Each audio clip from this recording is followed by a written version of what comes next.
Cardiovascular disease continues to be the number one killer of men and women in the United States. And why? There are so many things that we know and can apply that are primarily lifestyle based. I want you to think of cardiovascular disease as a chronic lifestyle disease, not as something that is determined by your genetics, but as something that is determined by factors that you can control with your everyday living. And they are aligned with the pillars of the plant-powered blueprint. Think about mindset, nutrition, movement, sleep, stress management, understanding your data, and you know how much I love data, and then also toxin awareness, because we're understanding more about the impact of toxins in our environment on all aspects of our health. Today, we're going to have a conversation with two amazing vegan superheroes, and we're going to talk about a great example of how applying the principles of lifestyle medicine can reverse and prevent cardiovascular disease. Welcome to the Thrive on Plants podcast. I'm Dr. Daphne Bascom, and I am honored that you are spending your time with us today. I want to welcome to Thrive on Plants podcast two amazing guests, and I'll start by introducing Coach Marc Hayes. Marc is one of our superstar coaches. And Marc, thank you for joining me on today's podcast. Thank you, Daphne. Thank you. It's good to be here. Marc, would you do me the honor of introducing your superstar client? Of course. Yeah, so superstar client, Rick Kelly. We've been working together, must be coming up to kind of like a year around about that point. And yeah, it's just been a pleasure to work with Rick. He is a super nice guy. He's keen to learn. We have great conversations. He asks amazing questions, and I think that's been one of the underpinnings of his success is how hard he works, but also the questions that he asks. He's really determined to work on his health and to improve. And I mean, I think that shows in the results. So I just wanted to welcome Rick to this podcast, and I'm excited to talk about what we're going to talk about right now, because I think it's a really cool topic. So Rick, what brought you to the Vegan Superhero Academy? Oh, great question. And first of all, thank you, Daphne, You're for having me here. Thank you, Marc, also for having me here.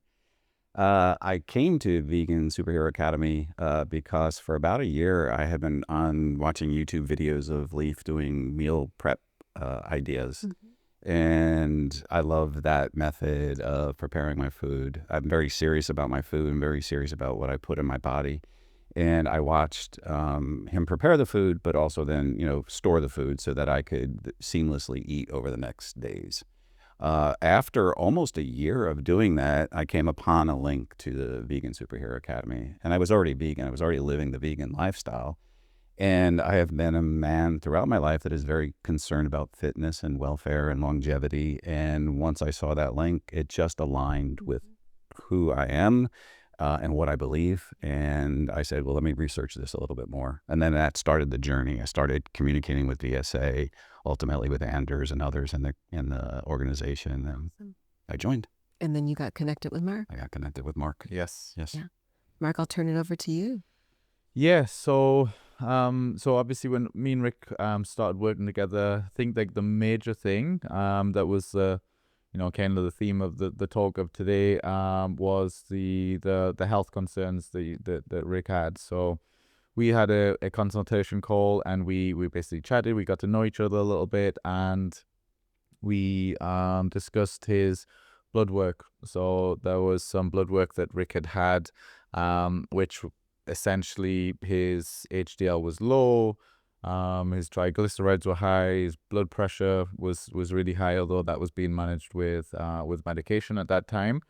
And essentially he was just kind of worried about his health, and that was one of the major reasons he wanted to work together. So we chatted, and we worked on a plan, and essentially that plan was, although Rick, if you to see him in those initial phases, you may not think that weight reduction was a necessary thing. And I think this, really ties into the things that we'll talk about further in this podcast today. But that was kind of the plan of action, was to work on weight loss to help reverse those the blood work. that we saw. So that was based on my interpretation of Rick's physique and pretty much a visual assessment and understanding of his waist to hip ratio. So you could tell, and we talked about this, that obviously he was incredibly lean. Limbs were super, super lean. And so was the abdominal region, was also quite lean. But you could tell there was, a little bit of a bulging happening underneath the abdominal wall. And that can obviously be a sign of visceral fat and increased visceral fat. And again, this was in the context of Rick disclosing the information about his father and his grandfather, who unfortunately did have health problems with cardiovascular disease, which hopefully Rick is okay. We can bring that up right now. And unfortunately, they passed at a younger age. And again, taking that sort of familial history in the context of Rick's current conditions or current situation at that time with his blood work, and then looking at his visual appearance, to be like, what's going on here? Like, what's causing this? Like, why is his blood work not in a good situation? Now, of course, this could be totally genetic, which I still do think that it is, to a certain extent, in terms of predispositions to have a slightly higher risk chance than somebody else.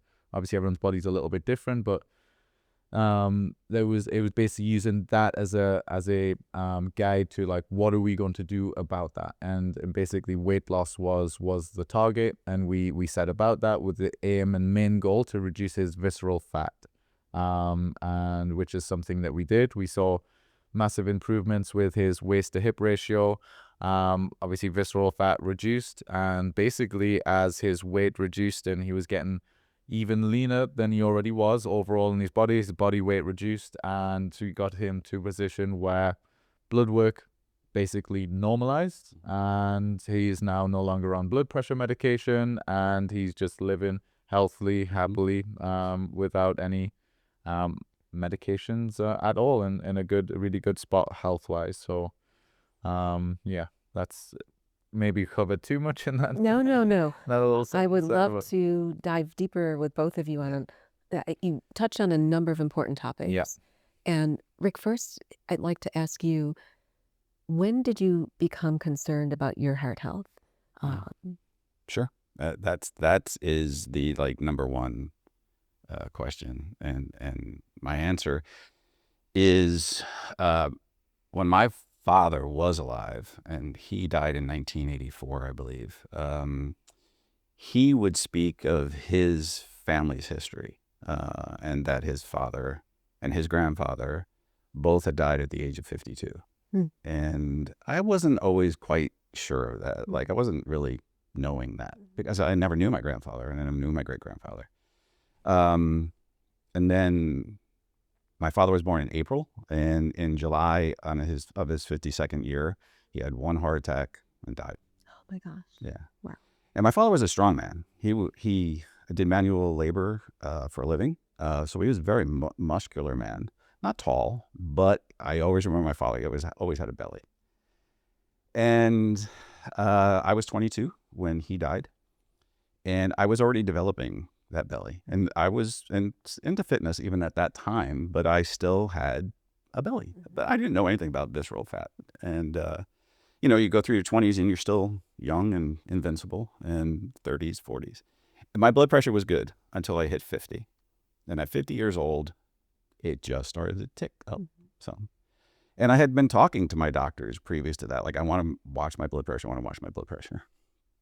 And at 50, I just started. By 52, it was above the levels that you would say is now safe, and that it needs to be monitored. And so the medication started at that point.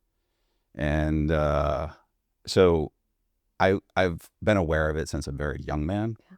And then interventionally, it started, like, I needed to put things in place to try to keep it under control. And with your family history, though, your care team never advised you from a preventive perspective. Not that, so genetics, I know this, it's a kind of a crass phrase, but genetics loads the trigger, Mhm. genetics loads the gun, lifestyle pulls the trigger. Mhm. You had opportunities from your 20s. So you lost your father at 22. I'm sorry, because Thank you. far too early. But someone should have had a conversation with you then about what should you be doing so that this is not going to happen in your lifetime. Right. I think it was just generic conversations. It was really about everybody should do the same. Everybody should eat healthy and everybody should exercise. Like that was the extent of it. But it was never, ever, including to this very day, because my journey off of medicine began when I started with VSA. Uh-huh. It was my desire to be off medicine, but the journey of actually coming off the medicine was in conjunction with Marc and under his guidance, and under the meal plans and nutrition and exercise. But even then, so I'm 63 as of this past June. I was 62 at the time. Even then, my doctor, my primary care doctor, my cardiologist that I had gone to, I had been hospitalized twice because the blood pressure was out of control, even under the medicine. Not one person talked to me about my diet or meal plan or anything about that. They could see the same visceral fat or the same stomach that I carried, and there was never a conversation about that. It was simply about, here's more medicine, let's try a different medicine, let's up the medicine. That was the conversation. No one talked to you about your nutrition, your exercise, your sleep, your Never. stress? Never. Okay. Got it. And Marc, so can you explain to people who are listening why visceral fat is dangerous, or why we worry about it more than subcutaneous fat? And then also, did you and Rick decide on getting a DEXA scan, or were you mainly monitoring waist to hip ratio or just waist circumference? How did you, because I'm a numbers person, Yeah. how did you track Rick's progress in terms of knowing that the program that the two of you were embarking on was addressing some of the visceral fat? Yeah. So with visceral fat itself, basically you have two main types of fat: visceral fat and subcutaneous fat. The visceral fat will be the fat that essentially sits, underneath the muscles or within the muscles, underneath especially if we're talking around the stomach, where mostly it does accumulate, would be under the abdominal wall, basically the ab muscles, as you were to press on those. And then you got subcutaneous, which is that fat that we all mostly want to kind of get rid of, to look and feel good. It's that stuff beneath the skin, which we can kind of nip and pinch. We can't really grab onto the visceral fat, but essentially that accumulates around our organs, around our muscles, and it just has a downstream effect of essentially blocking the body from doing what it needs to do with insulin, with glucose, with basically cellular metabolism, and that can then lead to more visceral fat accumulating, and again, that over time can build up to a point where you can have a fatty liver, and there's just an onset of metabolic disorder, dysfunction, essentially. And in those situations, we can see typically like type 2 diabetes, although Rick wasn't in the risk category for that at that point. His A1C was actually in a good level, but of course it was totally messing up his lipid panel.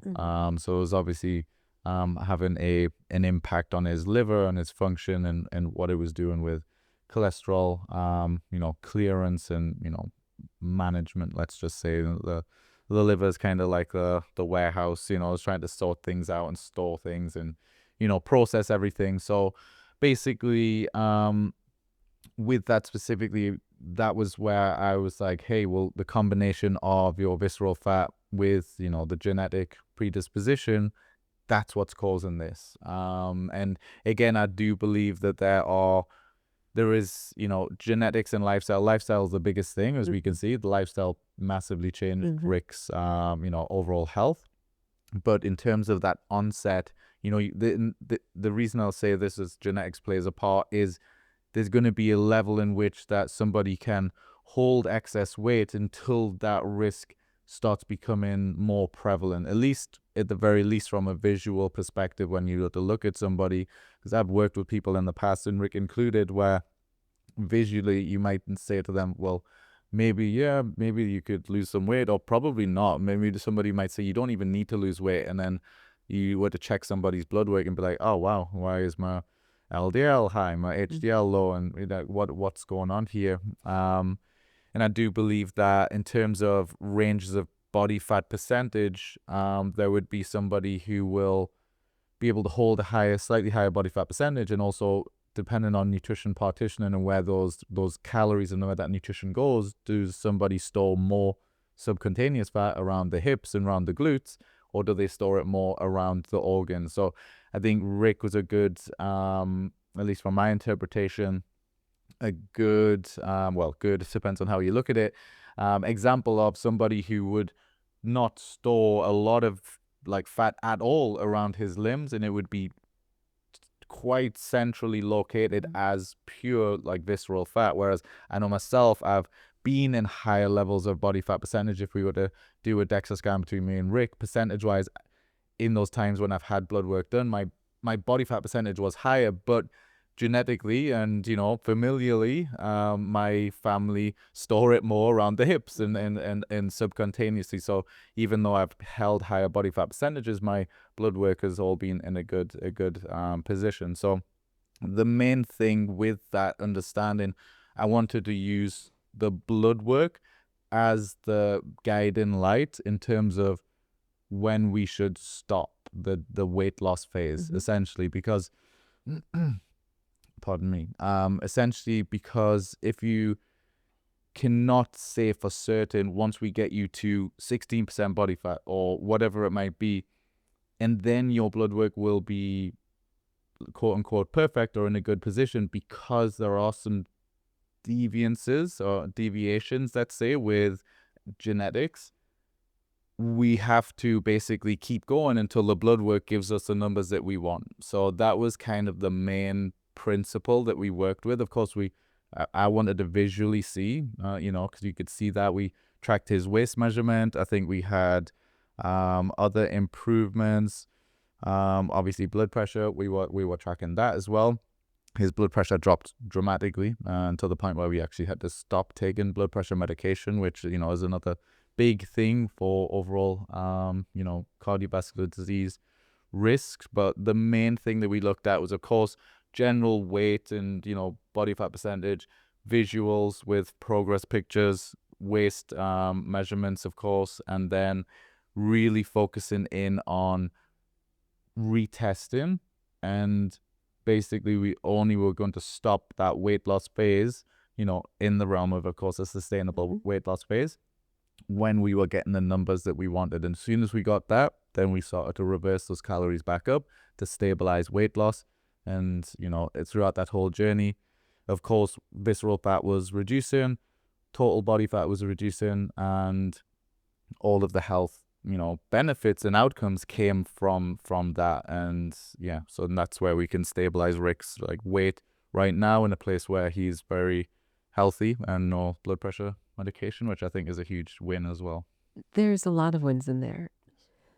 So Rick, when did you first have an abnormal lipid panel? Do you remember? I don't remember the year or the time of that, but it has been years.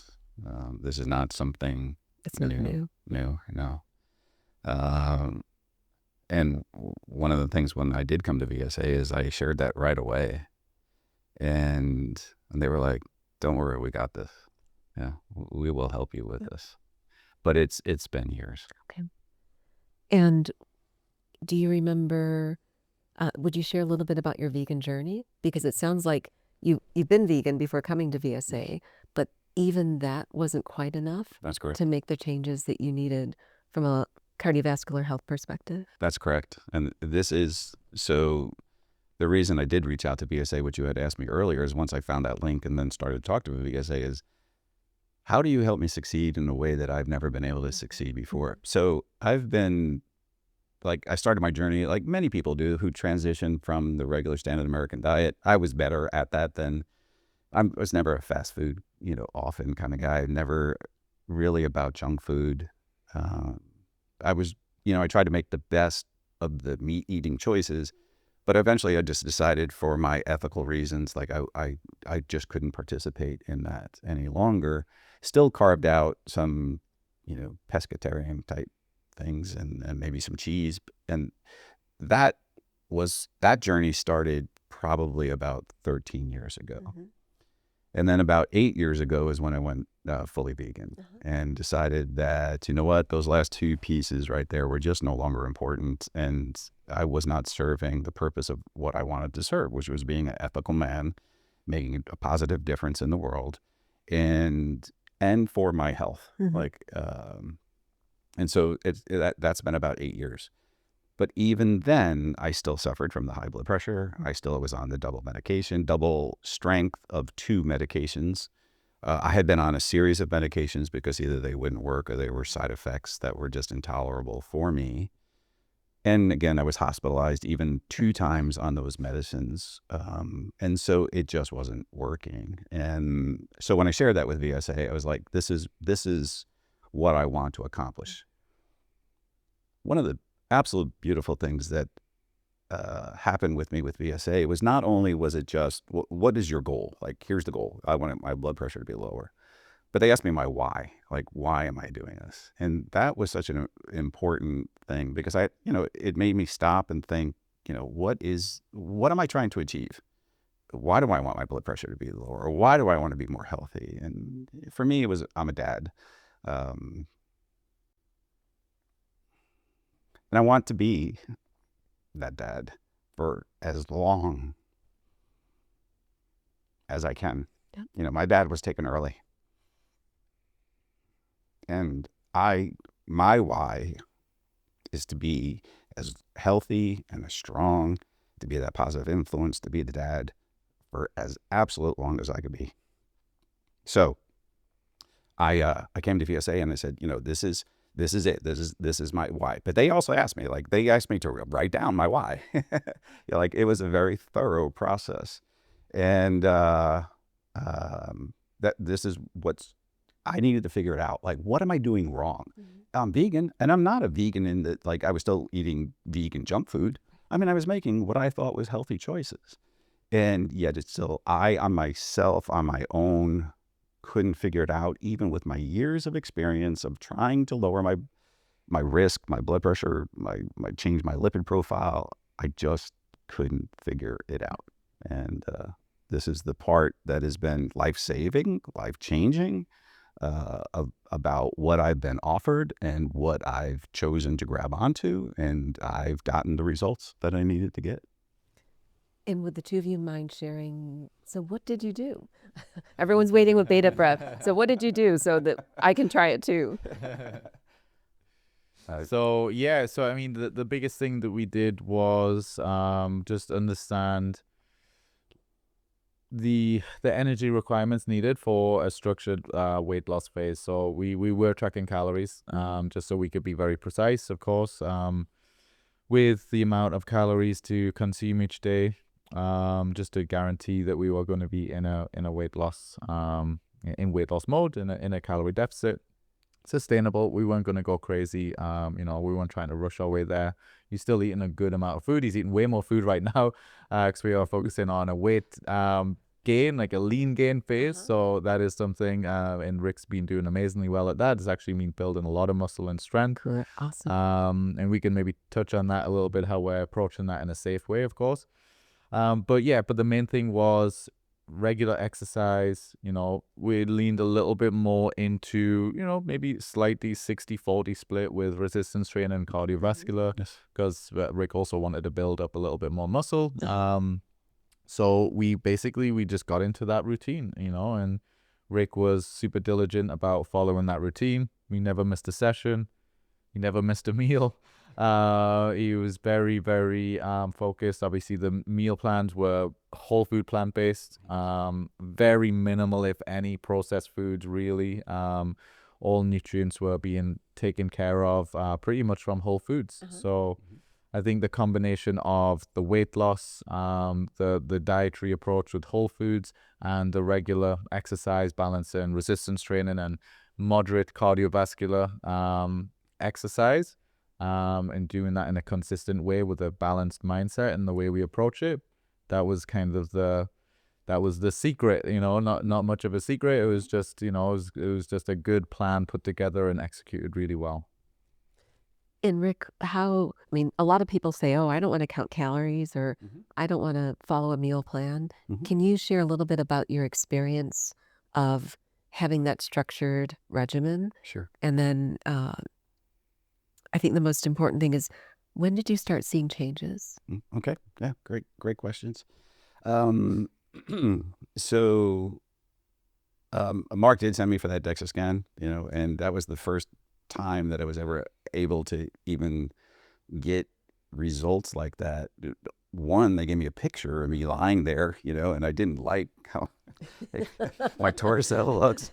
And I was like, I don't like that. But they also gave me, and I don't remember the number now, but they gave me the pound, because this DEXA scan was able to break out Yeah. the fat of visceral and subcutaneous, and it gave me the poundage of the visceral fat. And I was like, man, that's awful. Like, because I can visualize that, surrounding organs or being inside of my vessels, and like, and I was having the negative effects of that. And I said, I've got to do this. So when I was presented with the tools of tracking food, I went back to my why. Like, why am I doing this?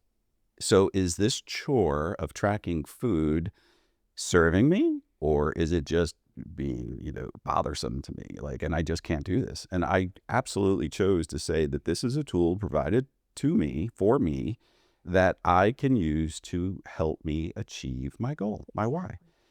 I still use it to this day. I fastidiously use it. And being here, actually talking to some of the participants on this retreat, some do, some don't. And some ask me, isn't that hard? Isn't that burdensome? And I'm like, no, not at all. Because it shows me the food that I put in my body. It shows me the macros, the micros. It shows me all of the healthy choices that I'm choosing to do. It's actually lining them up. And I look for the green every day. Like, that bar goes across and says, I have my macros, I have my micros, I have all my vitamins and minerals. And it makes me proud that I'm able to do that. So I don't find it a chore whatsoever.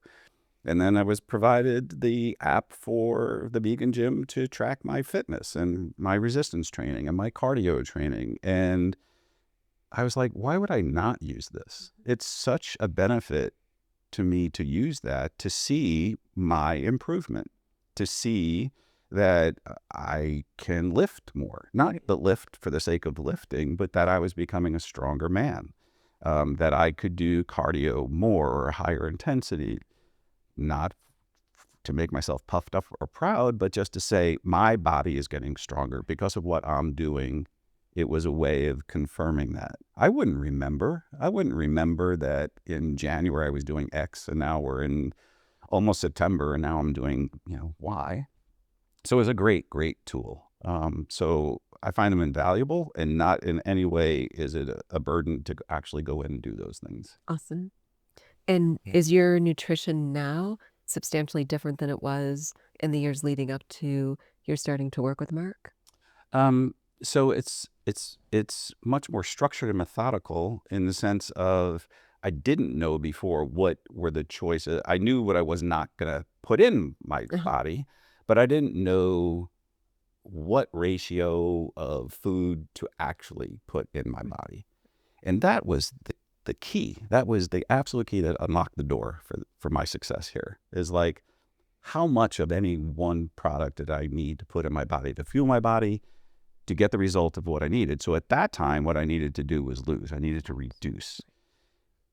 It was incredible. We had many conversations, like, because you didn't know the starting point, but we started at like an 1,800 calorie a day plan, I think. Yeah, it was in that sort of region. So looking at Rick's height, weight, age, and just like figuring out what would be the most ideal for him and his activity levels, we ended up starting round about there, and that was about a 500 calorie deficit. It sounds a little bit low, but when we, factor everything in, again, it's always just a starting point, and we've been able to see that your metabolism can handle a little bit more food than that over time. So we adjusted things over time, but that was the starting point. And essentially the results that you got with, understanding the right amount of calories and the ratios and just putting together a good plan with the food. And I think that's the main thing. Sometimes we can eat the right foods, but sometimes, especially if there is a weight to be lost, we need to put it together in a structured way to allow ourselves to be able to release that weight. So the results that you got, I mean, I would say, was it within 4 months, maybe 5 months, you were off blood pressure? It was Wow. 3 to 4 months I was off the 2 double strength medicines. Yeah. And That's great. it wasn't even the calories. It wasn't that magic. I mean, it was a number. It was very, very important. But the food plan that was put in place for me to meet the macros, to meet the calories, it was, again, they were, it was wonderful. I love to eat. And I love to eat throughout the day. And the meal plans provided, like, I cooked the food. They gave the suggestions. I made the food. And they were wholesome. They were filling. They were substantial. My family was blown away. Like, I'd sit at the table and make these plates. And they're like, how is this a reduction? Are you sure you're... And it absolutely was. I was never hungry for the first 2.5 to 3 months. As the weight came down at a certain point, then it started, like 3 or 4 months into it. It's like, okay, now, and Marc told me I would get to that place. Like, one day you're going to start feeling like you could eat and you could eat again. Or you're going to go around and you're going to drag. And I also share this with him. Like, for whatever reason, I walk fast.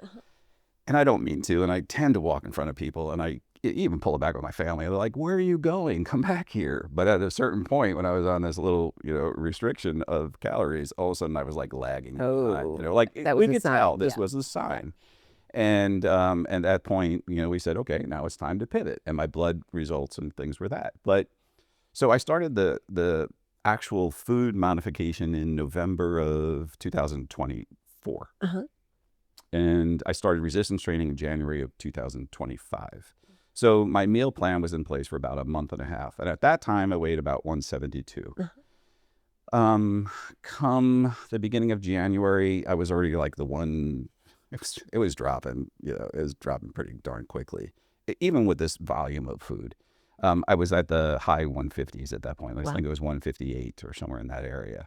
And at that point, my blood pressure was becoming low, but I was still on the medicines. And so I started to use the patient portal of my system with my doctor and said, listen, I need to start talking about this. Can I start to reduce my blood pressure medicine? And he agreed. And he said, listen, of the 2 medicines, of which they were double strength, I'd like you to take one of those pills and cut it in half. And, on the first one, there was 2 pills of one medicine. The other one was a double strength, like 1 pill. So on that first one, he said, I want you to get rid of one of those pills and see how your blood pressure goes. And I did that. And for 2 weeks, it held completely steady, still on the lower side of normal. So then 2 weeks later, I used the patient portal again, emailed the doctor, said, listen, it's completely normal. I'm taking it every day. I'm taking it like 3 times a day, sitting around my kitchen table, making sure that we're good. And he said, yep, let's get rid of that medicine completely. Let's see how we do. 2 more weeks, absolutely fine. Email again. Then he said, cut the next pill in half and then go down to that, 1/2 of a pill. And once again, completely, absolutely, perfectly normal. And then 2 weeks later, I didn't even call him. You just stopped it. Just stopped it. Because, he's going to say the same thing, and we're going to see what the result is. So over a 2, 4, 6, 8 week period, I was able to actually eliminate the medicine. And then my blood pressure was maintaining at a spectacular rate, like 108 over 68. That's incredible. Absolutely. Yeah. And the key is you're taking your blood pressure at home. So you're not just waiting to go into the office. Right. That's right. I will go anytime the food store has one. I'll slip my arm in there. I check. go to the doctor's if and when I go to a doctor's office. But at home, I take it, and I still to this day continue to take it to monitor that I don't have any breakouts or something's changing 100%. inside my body. Because this is definitely, there is a genetic component.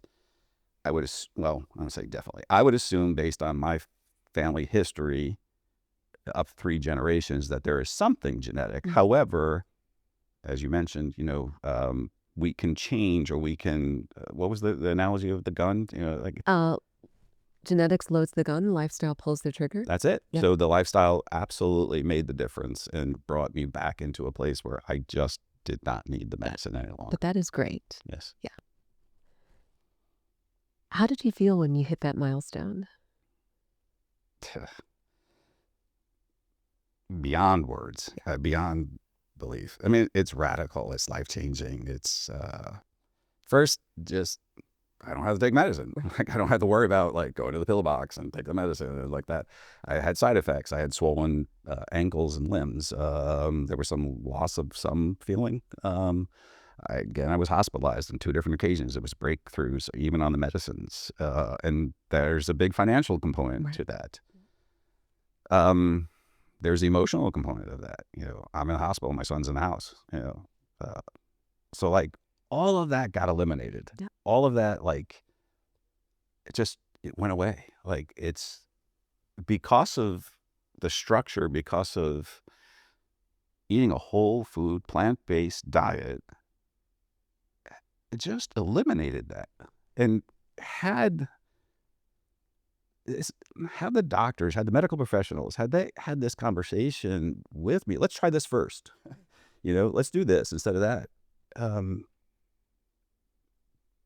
It could have been so much easier to have done that. But how I felt, oh my God, I feel like such a success, like not me personally, but like I achieved something that was achievable. Right. I just needed to know how to do it. Exactly. Yeah. And did your blood panel also trend downward over time? Yes. So my HDL, which was low, came back up into a very normal area. And the one that scared me the most is like, it was called cardiac risk factor, I think, and mine was high. And I was like, and it's in red, when you say you get the results right, and you see the red, and what is the cardiac risk factor? And I was like, no, that is the exact thing that I don't want, is to have this risk factor. Like, give me something else that's abnormal or something, but not that one. And to see them come back into just like black letters was, again, just another moment of like, wow, like this works. Yeah. Marc, how did you feel during this journey? Yeah, well, that was amazing. Yeah, it was amazing to help Rick with that, and to see that the plan worked, and to see how important and how impactful this would be for Rick's life. I mean, this is what we came to do. This is what Rick wanted. I thought that this would be the best plan of action. We worked hard together. We got it done. We seen those improvements, and essentially, I mean, I'm over the moon as well to see those results. And it's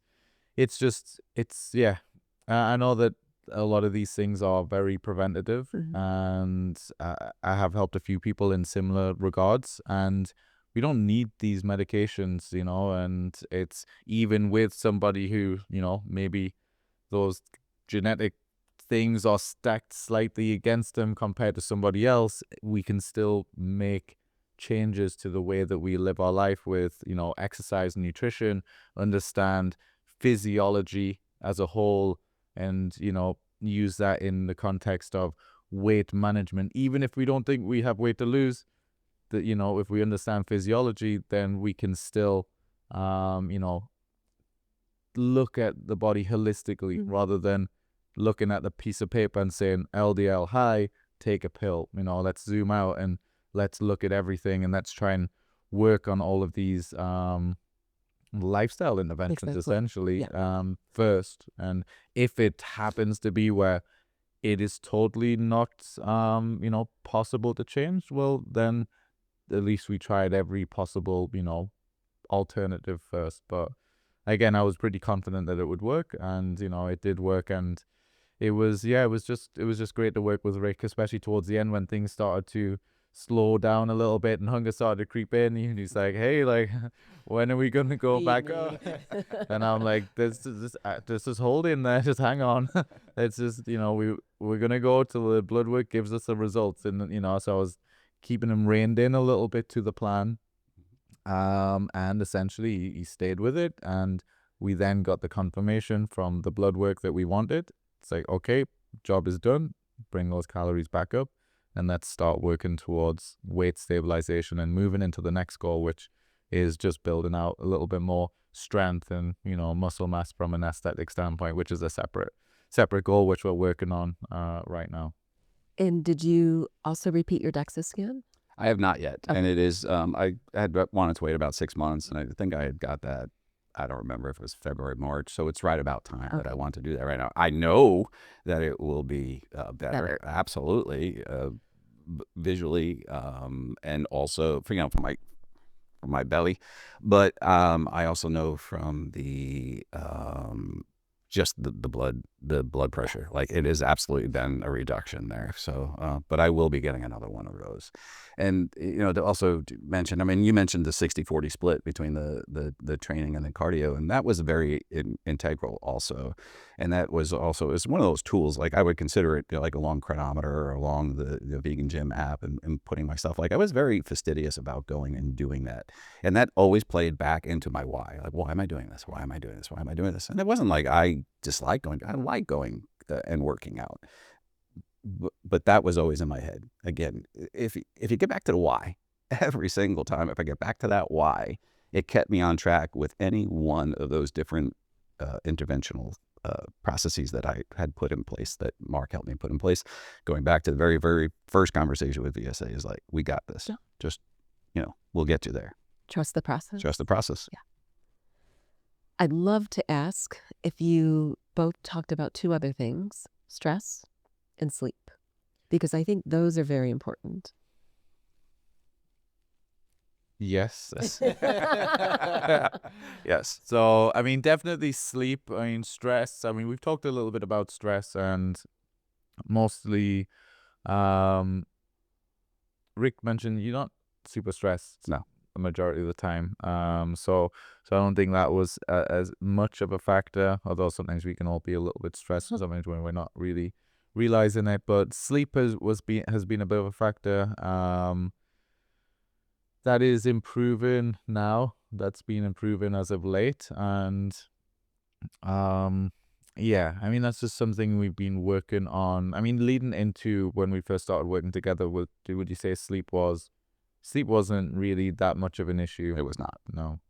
So it was very strange with that. Rick's sleep was quite good, essentially. We then worked through our kind of like body transformation, health transformation, and we kind of pin it down towards the end of that, in that phase, towards the end of his weight loss phase, his sleep started to actually get a little bit worse, which is not something we wanted. And we were looking at that from of course, a lifestyle perspective, in the sense that we didn't want that to continue. Right. Recently, as we brought those calories back up, because Rick did lose, he lost nearly 30 pounds. 30 pounds. 30 pounds. So he lost quite a lot of weight, and he was super controlled through that whole time, very disciplined, and it's something I've experienced myself when dieting down for whatever aesthetic reasons or photo shoots or things like that I've done in the past, where the sleep starts to get a little bit worse towards the end of that dieting phase, and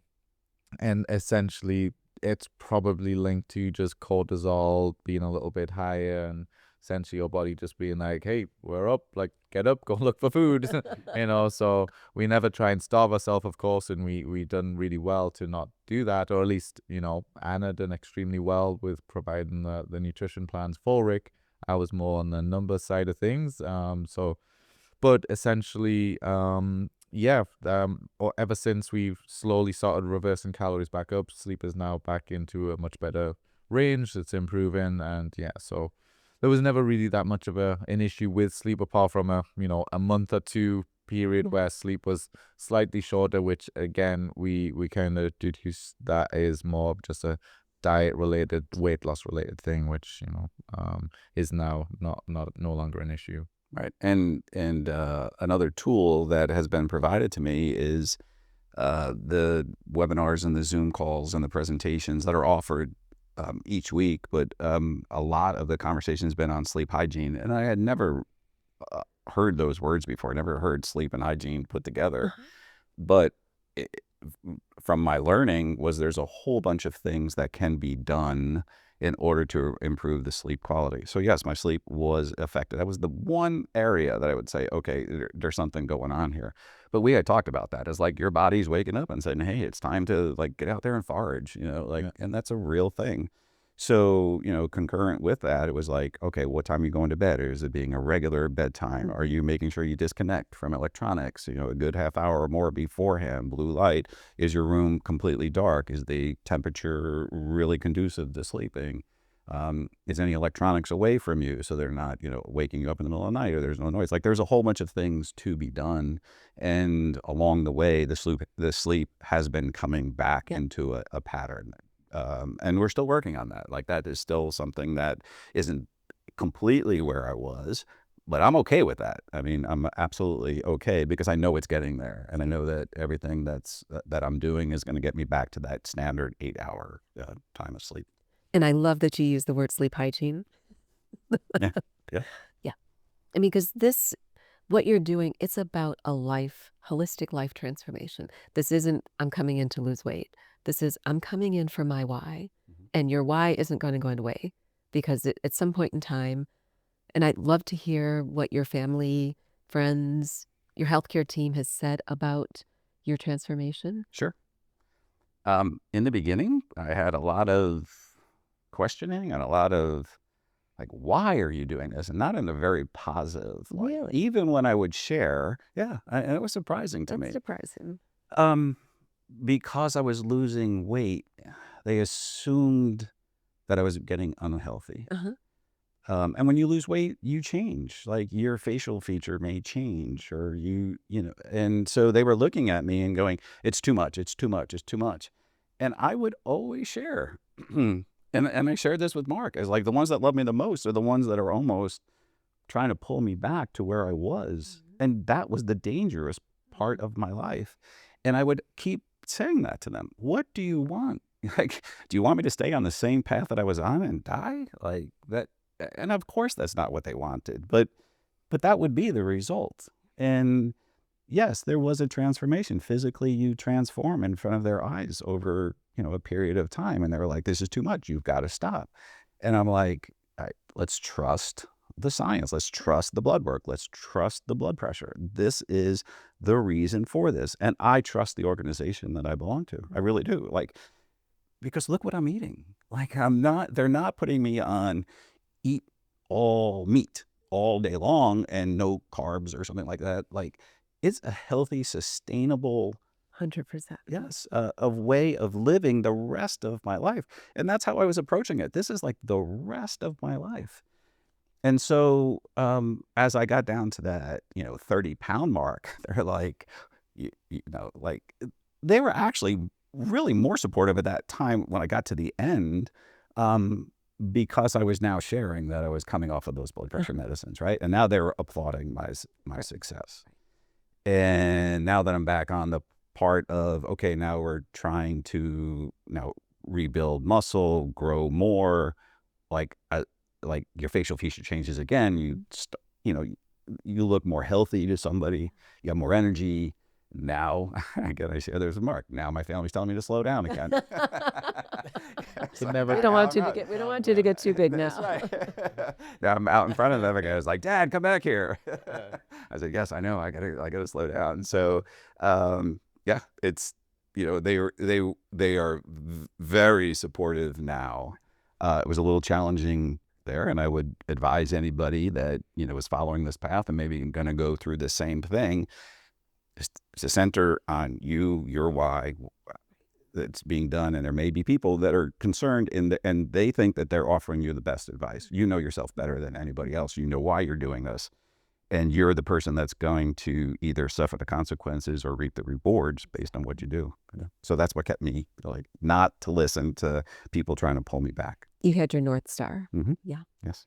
How about your healthcare team? What have they shared about their thoughts on your transformation? Yeah. So pretty much the primary care physician, he he looked at my blood work after the fact and goes, and he didn't know exactly what I was doing, although I did share that I'd changed my diet plan, after he drew the blood work and everything was in line. He's like, I got nothing to say. This was his literal word. I got nothing to say, because every single one of your markers is absolutely That's in line. beautiful. And he goes, I don't know of any other person or patient that I could say this to. Like, I'm always going to find something, and you're straight up, your everything is in line. That's impressive.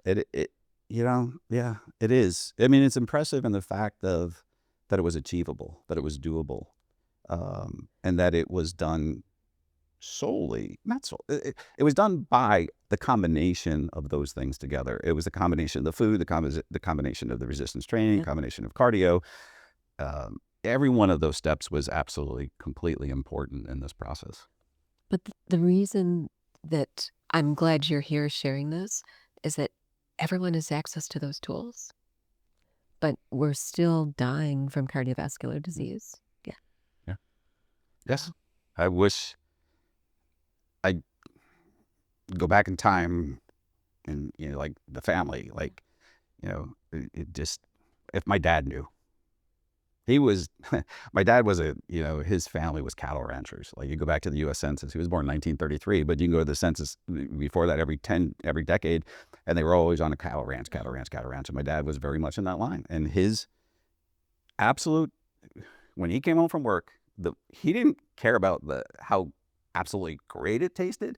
He just must be meat on that plate. Must be meat and potatoes. Like, that was the go-to. And as kids, I mean, you got what mom served, but if I could go back in time and share that with him, I would give anything in the world.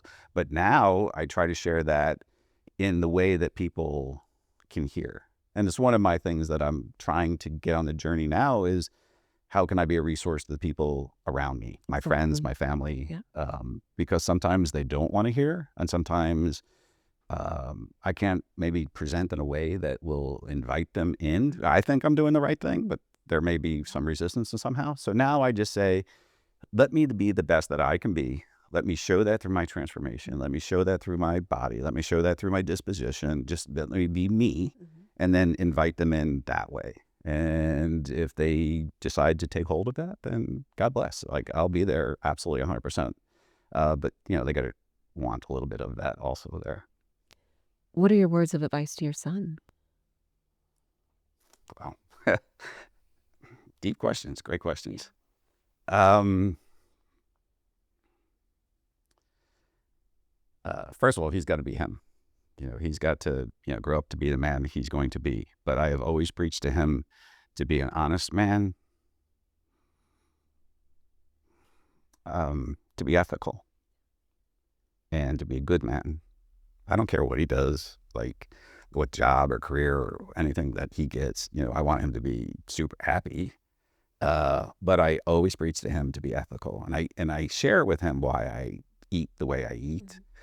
For me, it actually, when I was making that transformation from, standard diet to vegetarianism to veganism, was absolutely about making ethical choices. It was definitely about the cruelty in the animal industry. And I wanted to make a difference that way, my part. And that's what I share with him. Like, this is what I want you to know about me. I want you to know that, you can be an individual, you can make individual ethical choices. And that's what I want. That's my advice to you, because you can then run with that in so many different directions. You can run with that in how you live your life. You can run that how you raise your family. You could use that to what kind of job or career I do.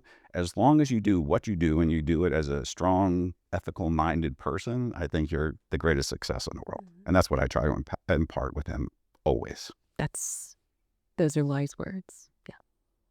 Do the right thing. Do the right thing. Marc, what else about Rick's journey would you like to highlight? Because first of all, kudos, Rick, because what you've done is amazing. And you've done the work. We can lay out the plan.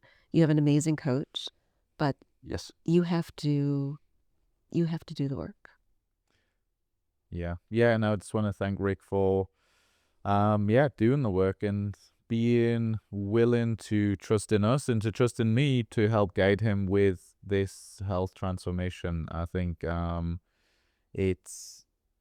knew that I could help him do it, and sometimes, again, I'm not a doctor, but it's in with me just being like a coach and a nutritionist.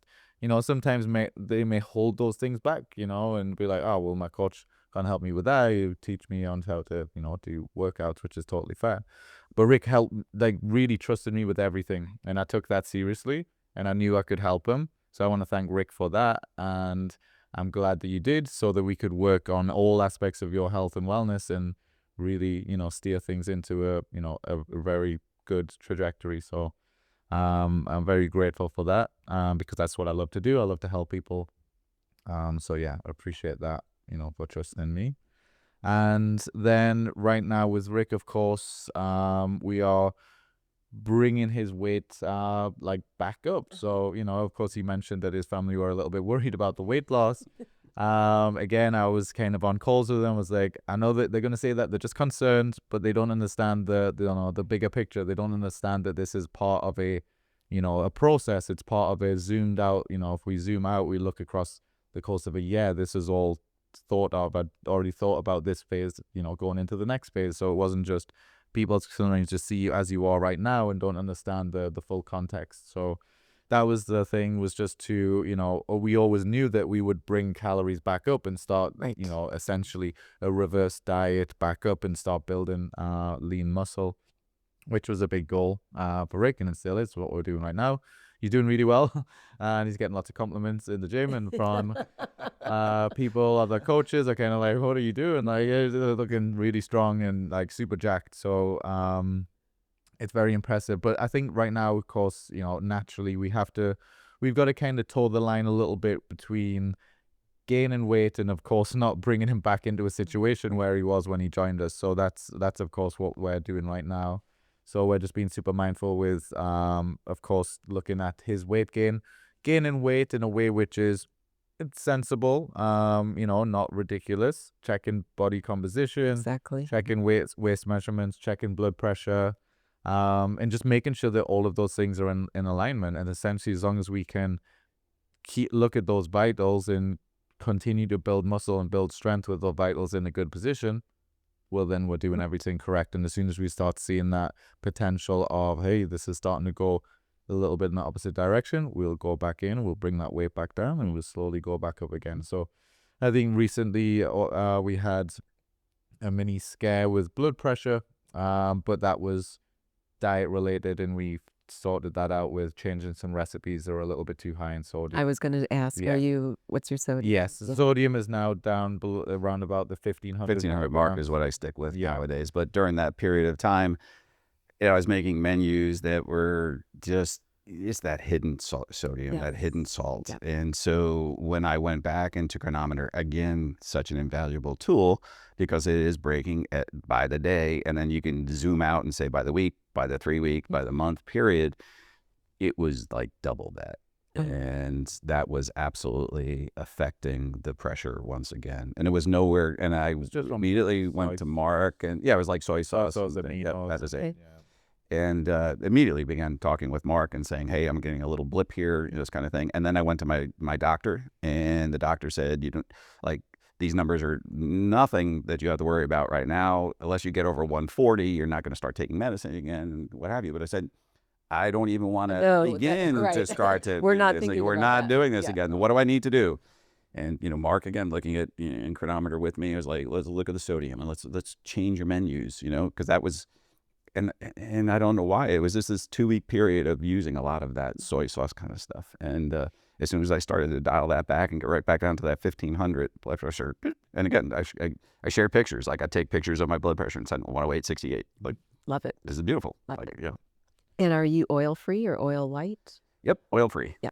I had never known that before either. So I was a big saute person. You know, I'm going to eat stir fry, but it's going to be done in oil. And I had no idea how to cook without oil. And now I learned how to do that. Yeah. And it's just as delicious. Absolutely. Yeah. It's the spice or the herb or just the vegetable taste itself. Right. Oh, yeah. And I might as well go to the other S. How about sugar? I am not. I don't think that I was ever big into like the sugar aspect. I was not. When I was a kid, I mean, free range in the cabinet after school, but I did not really. I don't drink soda. I mean, there's probably a picture somewhere of me in a can of soda, but like, it's not a go-to thing. I don't buy soda. It's not in my house. I don't drink juice. I don't have orange juice in the house or cranberry juice or whatever. I just don't have that in my house. I don't. The snacks that are in like the pantry or like The little bit of refined sugar that Rick probably has, if anything, would be every now and again having like a protein bar or something just to hit, you know, they would be, it's super minimal, like probably less than 1% of his entire diet. Yeah. I love it. Yeah, I mean the totality of everything is just, you know, one of those little tools that you mentioned is like measuring. Like you measure your body every week, send Marc measurements, pictures. Like it's every aspect of it in the totality. It works. Yeah. Trust the process. Do the work. Yeah, I had to do it, but I didn't know how to do it, and I did it in a team environment. You're part of the team. Like there was times that he bounced stuff off you and talked to you about me. We all work together. The nutritionist, Anna, you know, like every component of it, the webinars, and I've talked to all the other coaches. Like when I got here, I knew the coaches. Like I've never met the coaches before, but they weren't unbeknownst to me. You know, Tom today is like, 12 o'clock, we're talking, you know, it's midnight at his time. You guys are an incredible team, and as a group, you make such a difference in people's lives, and I so truly appreciate it. Thank you. We appreciate you. Yes. Thank you. Rick, is there any words of advice that you would want to give to someone who's listening or watching? They've got hypertension, they've got multiple generations of people in their family who have suffered from cardiovascular disease, and sometimes it's just easier to say, well, this is going to happen to me because it happened to everyone else. What would you say to that person? Wonderful. I'd say center on your why. If you truly want to make the change, if there's a why that you can hold on to no matter what, like identify that why. Yeah. Whether it's just your personal health, for the sake of being personal, your health, whether it's your family, whether it's for longevity, peace of mind, financial, because there's a financial toll. As I said, you go to the hospital and you're going to get thousands of dollar bills that the insurance company is not going to cover. Yeah. Whatever that is, identify. To me, the more personal it is, the more like I want to change because I love my family. I want to be there for my family. Like that's my personal goal. But for some other person, identify that. Because everything else will fall into place if you can hold on to that why. The food choices you make, the exercises that you do, the sleep that you get, the stress reduction that you do, it all can just go right back to that. And anytime you feel like deviating, when you feel like, oh, I don't feel like eating this way anymore, or I messed up on my meal yesterday and I just need to get back on track. Well, it's so hard to get back on track, and you just go, but my why says, like, if I do this, I can get there. That would be my advice, is like, and you can do it. You can absolutely do it. It may take a long time. It may take months. It may take years. But if each day bleeds into each week, which bleeds into each month, and you keep making those small changes, they will add up. And I would say go for it. Because the alternative of not going for it is continuing to live the same way that you have lived previously. Which is the definition of insanity? Yeah. Keep doing the same thing. Keep doing the same thing, expecting a different result. Yes. Well, Rick, Marc, thank you so much. This has been an incredible conversation. I can't wait to see. I mean, you look awesome, inside and outside. And I love mindset to me is so important. And I appreciate that your why is so strong because that is what grounds most of us every single day. What is my why? Well, thank you, Daphne. And I thank you for you. I thank you for every conversation that I've ever listened to with you, with just you being you and providing the resources that you do for this organization. It's absolutely invaluable. And Marc, just as you thank me, I thank you. Like you have helped me that in a way that no one else has ever been able to help me before. And in conjunction with you, like I've had my successes, but you have been like a friend along the way. But you're a coach. I worked out with him today. Said, get going. He's the coach. Also at the same time, you know. But you're a great man, and I've had some great success alongside you in this journey. So. It's awesome. It's amazing to work with you. And yeah, we're just looking forward to the next goal. Keep on going. Keep on going. Forward. Yes. Well, I hope you enjoyed this episode of Thrive on Plants. And if you, like Rick, are struggling with your health, whether it's cardiovascular disease, prediabetes, type 2 diabetes, you can make the changes that you need to find your health. Consistency, persistence, it's not easy. We're not going to lie and say that it's easy. But if you remember your why, you will be able to achieve your goals. And I would encourage you to seek out the guidance of whether it's a coach, whether it's a healthcare team, whether it's someone who can help you, because as Rick said, the alternative is not a good one. Rick has exceeded the lifespan of many men in the generations before him, and you can too. So take the time to remember your why, to understand what motivates you every day, and then make those small, sustainable changes that will help you advance toward the health that you deserve and the health we know you can achieve.